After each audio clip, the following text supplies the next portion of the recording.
عبادت وہی ہے جو نبی کریم صلی اللہ علیہ وسلم نے کی یا اس کا حکم دیا ہے۔ تو 10 محرم الحرام کے حوالے سے نبی کریم صلی اللہ علیہ وسلم نے 3 خاص باتیں ارشاد فرمائی ہیں۔ نمبر 1 ارشاد فرمایا کہ محرم الحرام اللہ کا مہینہ ہے، اس میں ایک دن 10 محرم کا ایسا ہے جس میں اللہ تعالیٰ نے ایک قوم یعنی بنی اسرائیل کی توبہ قبول فرمائی۔ 10 محرم الحرام کو بنی اسرائیل کی توبہ قبول فرمائی، اور اس دن اللہ تعالیٰ دوسری قوموں کی بھی توبہ قبول فرماتا ہے۔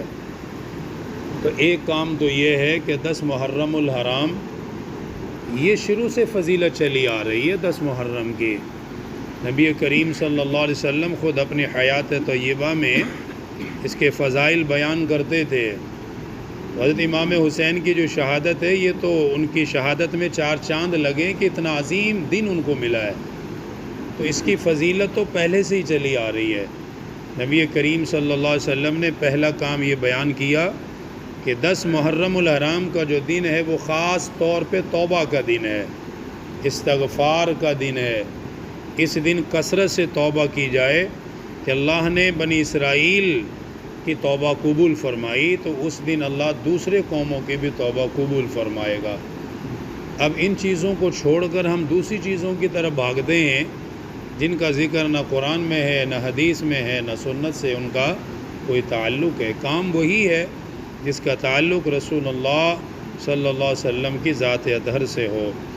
تو کل 10 محرم کا دن ہے، تو استغفار بہت ضروری ہے، اپنے لیے، مرحومین کے لیے، ماں باپ کے لیے جو فوت ہو گئے ان کے لیے، اور اس انداز سے کہ یا اللہ آپ کے نبی نے بیان کیا ہے کہ اس دن آپ نے قوم کی توبہ قبول کی ہے، تو میرے ماں باپ کے لیے میری طرف سے توبہ قبول فرما لیجئے۔ ان کے لیے دعائیں کرے، ان کے لیے استغفار کرے، اپنی ذات کے لیے بھی کرے، خود بھی معافی مانگے۔ ایک کام یہ ہے۔ دوسرا، نبی کریم صلی اللہ علیہ وسلم نے ارشاد فرمایا، میں اللہ تعالیٰ سے امید رکھتا ہوں کہ وہ یوم عاشوراء یعنی 10 محرم الحرام کے ایک روزے کی برکت سے پچھلے پورے سال کے گناہوں کو معاف فرما دے گا۔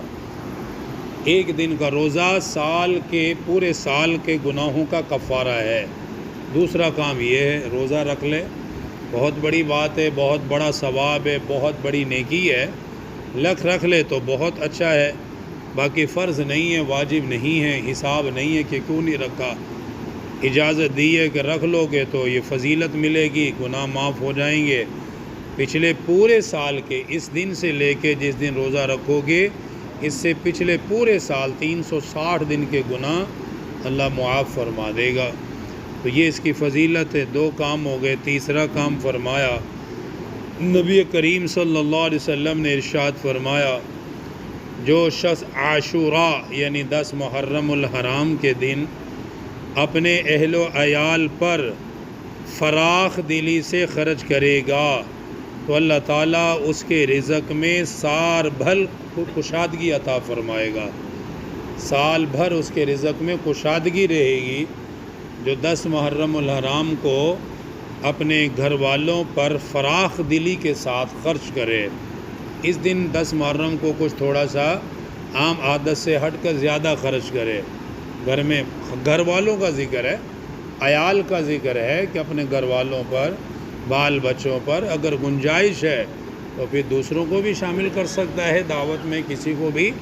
لیکن اگر صرف گھر والوں، 2 بچے ہیں، 3 ہیں، 4-5 بندے ہیں فیملی کے، بس ان کے لیے بھی کافی ہے، کیونکہ حضور نے آل کا ذکر کیا، گھر والوں کا ذکر کیا ہے، محلے کا نہیں ہے، شہر کا نہیں ہے، دوست احباب نہیں ہے۔ یہ تو گنجائش پہ ہے، اگر کوئی کرے تو ٹھیک ہے، اجازت ہے، کر سکتا ہے۔ لیکن جو عام گھر میں کھانا پکتا ہے اس میں تھوڑی سی مزید اس میں وسعت ڈال لی جائے، تو تھوڑا سا اس کو خرچے کو بڑھا لیا جائے، تو اللہ تعالیٰ پورے سال رزق میں برکت عطا فرمائے گا۔ آخری بات، 10 محرم الحرام کو اہل رسول میں سب سے اہم ترین، خوبصورت ترین جو پھول ہے حضرت امام حسین رضی اللہ تعالیٰ عنہ کی شہادت بھی ہے۔ تو ان کی شہادت تو حضور کے تقریباً 60